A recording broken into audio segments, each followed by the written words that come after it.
안녕하세요. 분양 설명하는 남자 분명나입니다. 7월 10일 발표된 정부의 부동산 대책으로 부동산 시장은 혼란의 도가니가 되었습니다. 6.17 대책에서는 수도권을 싹 주정지역과 투기과열지역으로 묶어버린 게 핵심이었다면 7월 10일 대책에서는 부동산의 취득과 보유 그리고 매매의 모든 과정에서 철저한 세금 징수의 의지를 확고히 했다고 볼 수 있습니다. 아무래도 코로나로 인해 일반 기업을 대상으로 한 세금 증세가 어려운 부분을 풍부한 유동성으로 인해 촉발된 자산시장에서 회수하려는 전략으로 풀이됩니다. 그래서 저 분명남이 이번 대책으로 인해 무주택자와 1주택자 그리고 다주택자들 이렇게 서로 다른 세 영역이 각각 이제부터 어떻게 대응해야 하는지에 대한 설명을 드리려 합니다. 그리고 오늘은 그 첫 번째 시간 무주택자 편입니다. 무주택자는 이번 6.17 대책과 7.10 대책으로 인한 수혜자입니다. 하지만 그렇다고 그렇게 간단하지는 않습니다. 왜냐하면 여러분이 뭐가 됐든 딱 한 개의 주택을 선택하는 순간 이번 6.17 대책과 7.10 대책의 가장 큰 피해자인 2급지 이하의 구축 아파트를 가지고 있는 1주택자와 똑같이 나락으로 빠질 수 있기 때문입니다. 그래서 딱 한 번의 선택이 정말 무주택자 여러분의 인생을 좌우한다는 마음으로 심사숙고해서 선택하셔야 됩니다. 무주택자분들이니까 가장 궁금해하시는 걸 먼저 이야기 드려야 할 것 같습니다. 과연 집값이 떨어질까요? 라는 질문이 가장 궁금할 것 같은데요.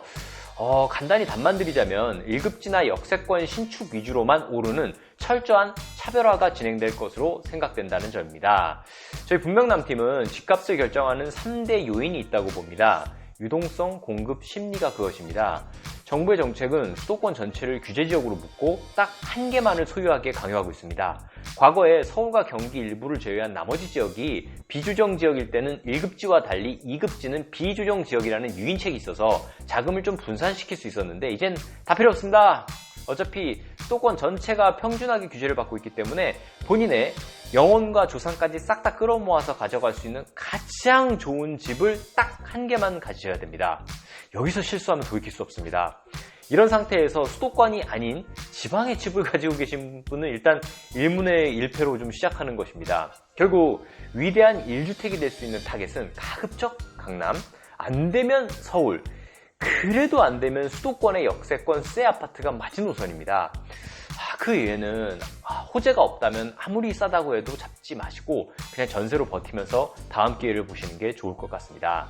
아까 말씀드린 유동성, 공급, 심리에서 유동성을 먼저 살펴보자면 정부의 대책 원문에도 나와 있을 만큼 그러니까 정부도 인정할 만큼 시장에 풀린 돈이 어마무시합니다. 대한민국 역사상 최대로 많은 돈이 시장에서 대기하고 있다는 점은 정확히 인지하셔야 됩니다. 다음으로 유동성, 공급, 심리의 두 번째, 공급 측면에서 보면 글쎄요, 3기 신도시가 있긴 하지만 아직 멀고 먼 이야기고요.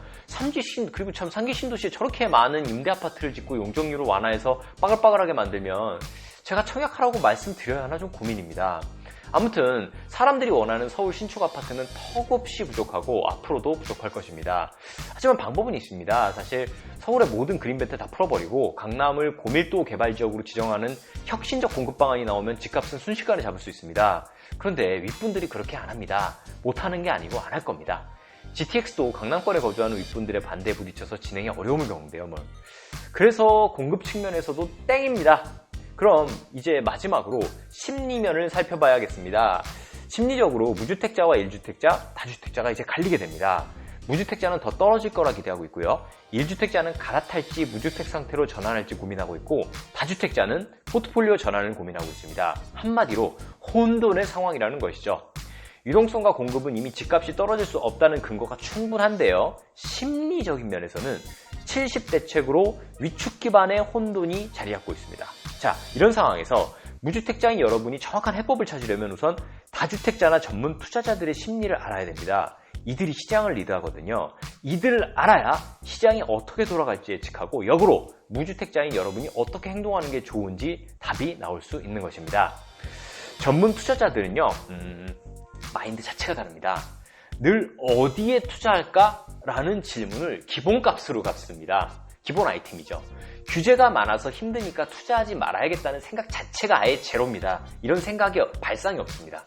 규제? 그래 힘들구나. 하지만 나만 힘들까? 다 힘들 거다. 이런 상황에서 1%의 수익이라도 더 얻기 위해서는 어떻게 어디에 투자할까? 어떤 리스크를 얼만큼 지고 갈까? 이러한 질문에 대한 답을 찾기 위해 온 역량을 다해 노력합니다.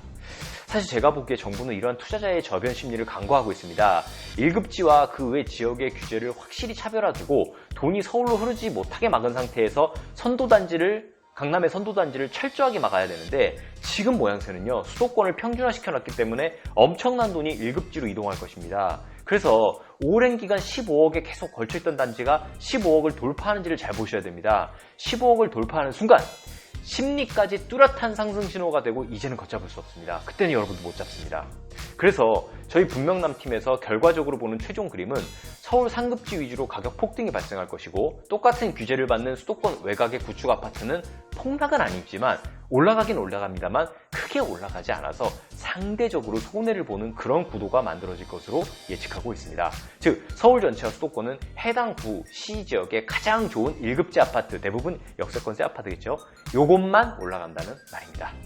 이러면 정부가 원하는 대로 평균값으로 보는 국가 전체의 아파트 가격은 살짝 올라가는 정도가 될 것입니다. 그런데 여러분은 내가 매입하는 주택이 그냥저냥 현상 유지되길 바라시나요? 남들 거는 다 올라가는데요. 북명남의 구독자라면 그러시면 안 됩니다. 당연히 올라가는 핫한 지역에 있는 아파트를 소유하셔야 됩니다. 딱 한 번의 1주택 기회를 그렇게 철저히 분석해서 가져가야지 이번 변화에 희생양이 되시면 안 됩니다. 저희가 주말 동안 워크숍을 통해 고객분들과 많은 방안을 수립하고 시뮬레이션 했는데요. 어쨌든요, 다주택자는 이번 규제로 자산의 리모델링을 반드시 할 수밖에 없을 것으로 보입니다. 적정 수준의 양도세로 엑시시 가능한 다주택자는 분할 매도하고 서울 1급지 1개로 갈아타고요. 양도세 엑시시 불가능한 다주택자는 입지가 나쁘고 호재가 없는 구축 아파트를 위주로 버리면서 개수를 줄여나갈 것으로 보입니다. 이게 굉장히 중요합니다. 다주택자나 법인은 정부가 원하는 대로 팔긴 팔 것인데 별로 투자 가치 없는 구축 아파트 위주로 던질 것이거든요. 이걸 무주택자 여러분이 아무 계획 없이 덥석 받아먹으면 안 됩니다. 왜냐면 아까 제가 말씀드린 대로 이번 대책으로 인해 내년 6월 이후부터는 인서울이거나 수도권 해당 지역의 가장 우수한 1등 신축 아파트만 말도 안 되게 올라갈 것이기 때문입니다. 상대적으로 구축 아파트는 가격이 그대로 올 것이기 때문에 차라리 무주택보다 못한 결과가 나옵니다. 그래서 아무리 싸게 던진다고 해도 가능성 없는 구축 아파트는, 호재 없는 구축 아파트는 매수하시면 안 됩니다. 늘 제가 분양 설명할 때 특별히 수원의 경우는 신축과 구축의 차이가 정말 말도 안 되게 벌어질 것이다 라고 말씀드렸죠. 이제 그 변화가 수도권 전역에서 일어난다고 생각하시면 됩니다. 그럼 무주택자분들은 어떤 걸 잡아야 하느냐? 최대한 내년 6월까지 신축 아파트 또는 매매가 가능한 역세권 분양권을 잡으시기 바랍니다. 제일 좋은 것은 서울 1급지에서 최대한 무리해서라도 사는 게 좋긴 한데 그럴 여력이 안 된다면 본인이 사는 구나 시에서 가장 좋은 아파트나 분양권을 매입하는 게 좋습니다. 또한 재개발 조합원이 던지는 입주권도 괜찮긴 합니다만 일반 분양되기 전 물량이라면 굉장히 오랜 기간 동안 목돈이 묶일 수 있기 때문에 주의하셔야 됩니다. 만약에 매매를 원치 않거나 내년 6월까지 매수하지 못한 분이 쓸 수 있는 방법은 이제 청약분입니다. 이번에 다행히 생애 최초 특별 공급을 확대하고 신혼부부 특공 소득 기준을 완화했다는 반가운 소식이 있습니다. 그런데 문제는 분양 물량이 너무나 적어요. 남은 시간도 그리 길지 않습니다. 이렇게 역사상 최대치의 유동성을 가진 경제 상황에서 무주택자로 남아있는 것은 경제적인 자살행위나 같습니다. 높은 가점이 있거나 청약 운빨에 정말 자신 있는 분이라면 모르겠지만 그렇지 않은 분이라면 내년 6월 전까지 선별적으로 좀 비싸더라도 매수하는 것을 우선적으로 고민해 보셔야 됩니다. 법인과 다주택자가 우선순위에 밀려서 버리는 구축 아파트들이 폭탄 세일로 나오더라도 우리 구독자님들만큼은 절대 잡으면 안 됩니다. 다주택자가 버리는 호재 없는 구축 아파트를 잡는 순간 무주택자보다 못한 상황이 되는 것입니다. 꼭 기억하세요. 자, 그럼 여기까지 말씀드리고요. 다음 편 1주택자 대응 방안에서 찾아뵙도록 하겠습니다. 구독과 좋아요, 알림 설정까지 해주시면 남들보다 더 유리한 정보 경쟁력으로 청약과 부동산 투자에서 이길 수 있게 도와드리겠습니다. 시청해주셔서 감사합니다.